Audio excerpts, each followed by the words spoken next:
اور آج کل یہ بدگمانیاں کس درجے تک ہیں؟ الامان والحفیظ،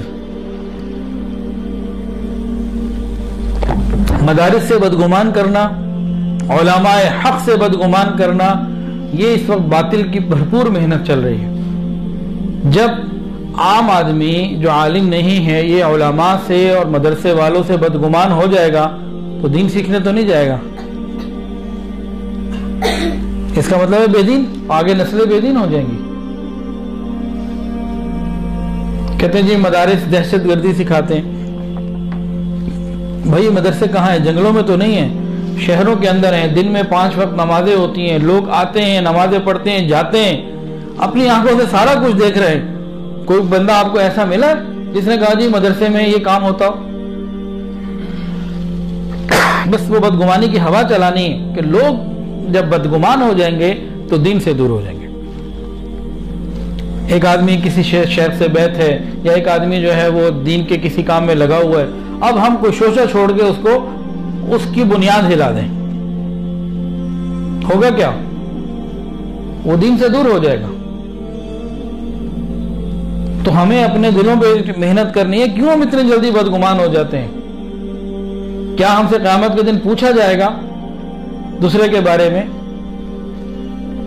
اور آج کل کے نوجوان کئی سوال کرتے ہیں۔ کچھ دن پہلے ایک سوال ہوا کہ جی کالج کے اندر جو ہے نا یہ بات آئی ہے، یونیورسٹی کے اندر، نعوذ باللہ حضور پاک صلی اللہ علیہ وسلم سے بدگمان ہے آج کا نوجوان مسلمان کلمہ پڑھنے والا۔ کیا بدگمانی لے کر آیا کہ جی مسلمانوں کو تو 4 کی اجازت ہے، خود 11 شادیاں۔ یہ باطل نے باقاعدہ شوشہ چھوڑ دیا۔ یہ نوجوان بیٹھے ہیں، ان سے پوچھ لیں آپ، اس قسم کی باتیں عام کالج یونیورسٹیز میں ہوتی ہیں۔ جنید جمشید رحمۃ اللہ علیہ ایک مرتبہ وہ بیان فرما رہے تھے، کوئی بیان میں واقعہ ذکر کرتے کرتے سہون کوئی ایسی بات ہو گئی جو ادب کے مطابق نہیں تھی، جان بوجھ کے نہیں ہوئی، عاشق رسول تھے وہ، تو کیا ہوا؟ پوری دنیا نے آسمان سر پہ اٹھا لیا۔ اس زمانے میں ایک نوجوان یونیورسٹی کا میرے پاس آیا، کہنے لگا حضرت یہ تو کوئی بات ہی نہیں ہے، اس سے تو بہت زیادہ ہم مذاق اڑاتے ہیں صحابہ کا اور دین کا اور اسلام کا اور سنتوں کا اور خاص طور سے داڑھی اور اسلامی لباس کا، اور روز وہاں کا ماحول کہاں جا رہا ہے، ہمارے بچے کس ادارے میں پڑھ رہے ہیں، کیا ہو رہا ہے۔ تو نوجوان آیا کہ جی خود 11 اور ہمیں 4۔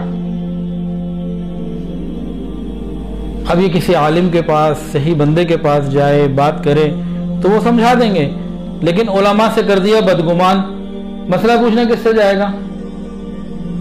ادھر سے شوشہ چھوڑ دیا کہ نعوذ باللہ نبی سے بدگمانی پیدا کرا دی، اور ادھر سے علماء کو بدگمان، علماء سے مدارس سے دین والوں سے بدگمان کر دیا۔ اب یہ تباہ نہیں ہوگا تو کدھر جائے گا؟ تباہی مقدر بنے گی۔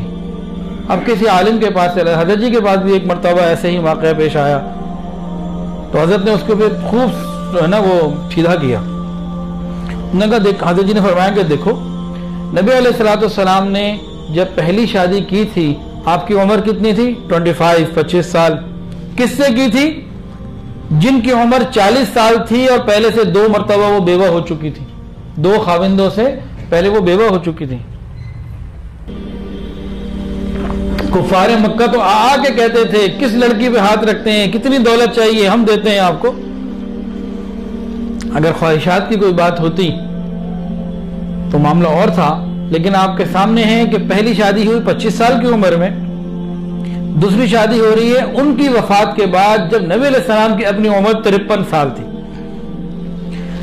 آپ نے اپنی مکمل بھرپور جوانی ایک ایسی خاتون کے ساتھ گزار دی جن کی عمر نبی علیہ السلام سے 15 سال زیادہ تھی۔ اس کو ہم کیا کہہ سکتے ہیں؟ یہاں کو بدگمانی کی بات ہے۔ ہاں آگے جو 10 شادیاں ہیں اس کی وجہ کیا ہے؟ ٹوٹل جو 11 ہوئی، وجہ کیا تھی؟ وجہ یہ تھی کہ حضور پاک صلی اللہ علیہ وسلم نے دین سکھانا تھا امت کو، اور یہ آخری نبی ہیں، ان کے بعد کوئی نبی آنے والا نہیں، قیامت تک دین رہنا تھا۔ گھر کے باہر کی زندگی صحابہ دیکھتے تھے، ابوبکر، عمر، عثمان و علی رضی اللہ تعالیٰ عنہم یہ دیکھتے تھے، آگے پہنچانے کی ذمہ داری مردوں کی انہوں نے اٹھائی ہوئی تھی، ایک جماعت تھی۔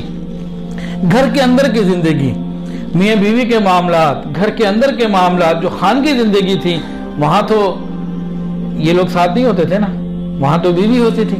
اگر صرف ایک ہوتی تو دنیا کہتی کہ ایک عورت کی سوچ کچھ بھی ہو سکتی ہے. اگر وہ امیر ہوتی تو کہتے ہیں بھئی غریب کی سوچ کچھ اور ہوتی ہے، امیر کی کچھ اور ہوتی ہے. اگر وہ غریب ہوتی کہ جی امیروں کی سوچ کچھ اور ہوتی ہے.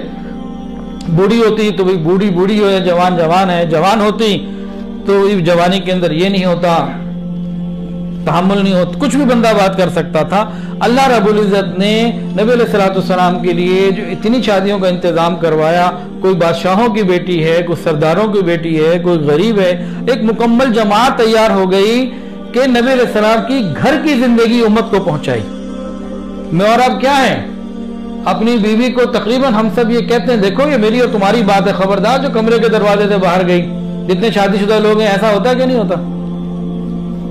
کیا ہم میں سے کوئی ایسا ہے جس نے کہا ہو اپنی بیوی کو ہر بات آگے پہنچانا میری اور اپنی کمرے کی؟ حضور پاک صلی اللہ علیہ وسلم کی زندگی کتنی پاکیزہ، کتنی خوبصورت.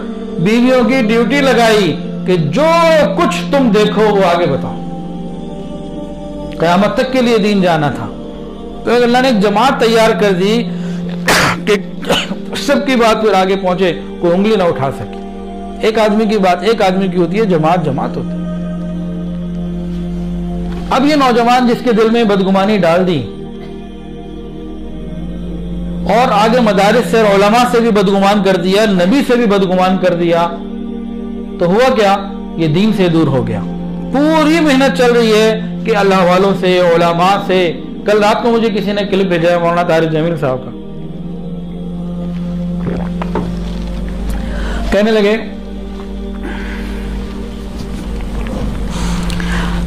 کہ میری ریکارڈنگ سنتے ہیں بیان ٹیپ کے بارے میں، کہ ریکارڈنگ سنتے ہیں پھر اس میں سے کچھ یہاں سے کاٹتے ہیں، کچھ وہاں سے، الفاظ اب میرے ہیں، کچھ یہاں سے کاٹتے ہیں، کچھ وہاں سے کاٹتے ہیں، کچھ اس بیان کا جوڑتے ہوں گے، کچھ اس بیان کا کرتے ہوں گے، کر آ کے کوئی ایسی بات نکال دیتے ہیں اور پھر فیس بک کے اوپر فتوے ڈال دیتے ہیں کفر کے.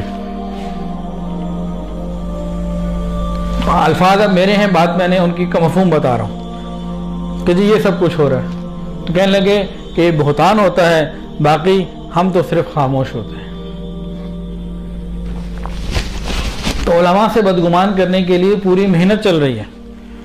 جب آپ علماء سے، مدرسے والوں سے، اللہ والوں سے بدگمان ہو جائیں گے، دین کہاں سے آئے گا؟ اس لیے بہت فکر مند ہونے کی ضرورت ہے، حالات کو سمجھنے کی ضرورت ہے. اللہ تعالی ہماری حفاظت فرمائے. بعض لوگ تو ایسے ہیں اللہ تعالیٰ سے بھی بدگمان ہو جاتے ہیں، وہ تو میری سنتا ہی نہیں. بہت حالات، اللہ تعالیٰ ہماری حفاظت فرمائے. زیادہ سے زیادہ شیئر کریں. مزید اصلاحی بیانات کے لیے ہمارا YouTube channel voice of Islam subscribe کریں.